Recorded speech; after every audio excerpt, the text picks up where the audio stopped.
Assalamualaikum. Kali ini kita akan membahas tentang COGS atau beban pokok penjualan. Beban pokok penjualan pada dasarnya adalah bagian utama dari biaya untuk perusahaan dagang dan perusahaan manufaktur. Jadi ini khas untuk perusahaan yang menjual barang. Walaupun demikian, sebagian perusahaan jasa juga bisa menggunakan konsep beban pokok penjualan sepanjang mereka bisa untuk menghitungnya. Kata lainnya adalah COGS atau Cost of Goods Sold. Jadi barang yang sudah terjual. Sekali lagi, hanya melaporkan barang yang sudah terjual saja untuk perusahaan dagang dan manufaktur. Jadi spiritnya adalah sebagai biaya utama yang muncul pada perusahaan dagang dan manufaktur. Khusus untuk perusahaan dagang, biaya ini bersifat variabel proporsional terhadap nilai penjualan, tapi tidak berlaku pada perusahaan manufaktur. Istilah lainnya adalah harga pokok penjualan atau HPP. Ini istilah yang lebih lama.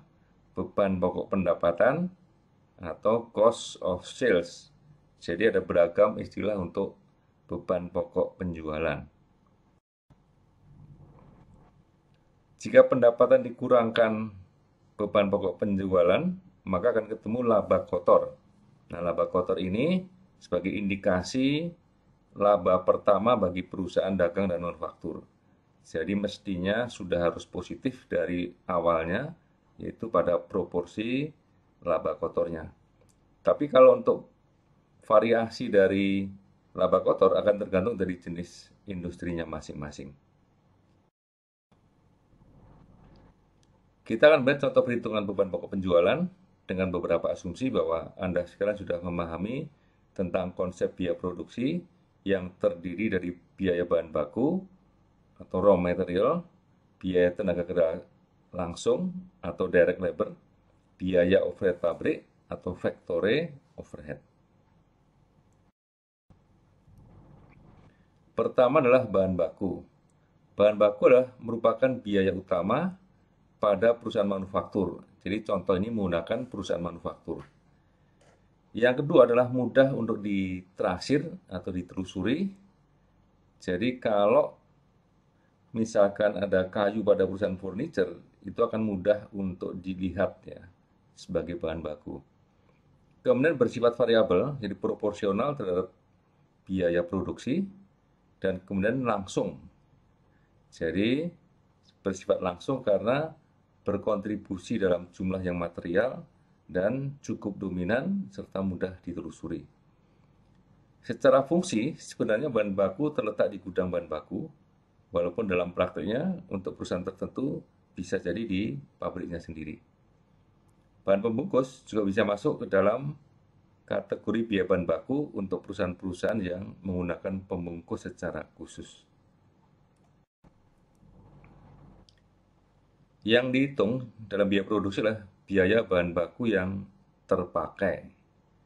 Jadi yang masih di gudang tidak akan dihitung sebagai biaya bahan baku, tapi sebagai persediaan. Contoh biaya bahan baku adalah tepung untuk perusahaan roti, tanah liat, batu kapur untuk perusahaan semen, kayu untuk perusahaan furniture. Yang kedua adalah biaya tenaga kerja langsung. Nah, biaya ini adalah biaya yang muncul untuk tenaga kerja yang secara langsung menangani proses produksi.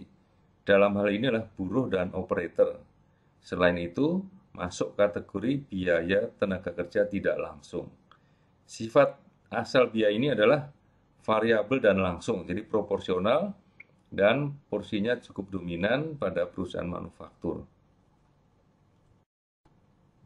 Sebagai catatan, pada asalnya gaji supervisor tidak termasuk sebagai tenaga kerja langsung. Tapi dalam praktek, kadang-kadang istilah tenaga kerja langsung diganti dengan tenaga kerja sehingga seluruh biaya tenaga kerja masuk di sana termasuk supervisor dan manajer. Konsekuensinya jadi di sini biaya tenaga kerja ini akan jauh lebih luas dibandingkan biaya tenaga kerja langsung. Jadi kita harus melihat judul dari pos biaya tersebut apakah biaya tenaga kerja langsung atau biaya tenaga kerja sesuai dengan praktek yang ada di dalam perusahaan tersebut. Yang terakhir adalah biaya overhead pabrik. Merupakan biaya selain bahan baku dan tenaga kerja. Sebagai contoh, penyusutan mesin pabrik, perawatannya, bahan bakar secara umum adalah masuk biaya overhead pabrik.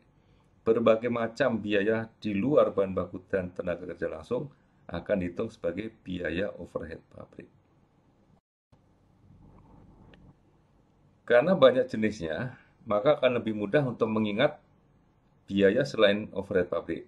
Jadi, apabila sebuah biaya bukan merupakan biaya bahan baku dan juga bukan biaya tenaga kerja langsung, sepanjang terjadi di pabrik, maka bisa dikatakan merupakan biaya overhead pabrik atau biaya umum pabrik.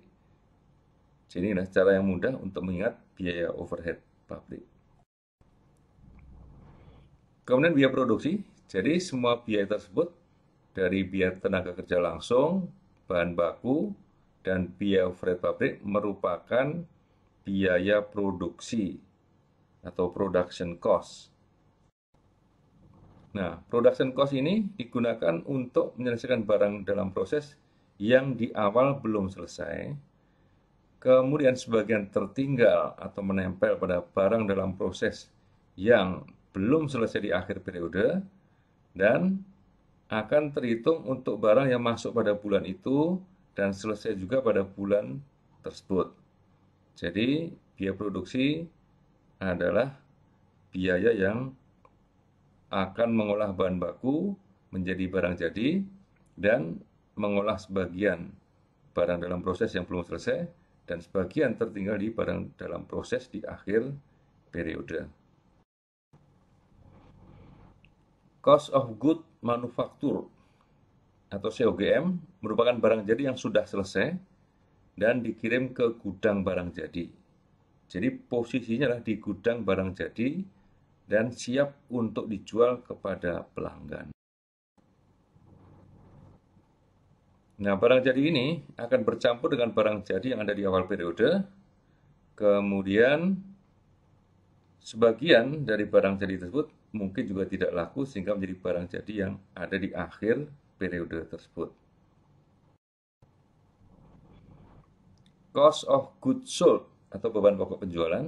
Jadi dari barang jadi yang sudah tersedia, kemudian ada yang benar-benar terjual, yang sudah sampai ke pelanggan.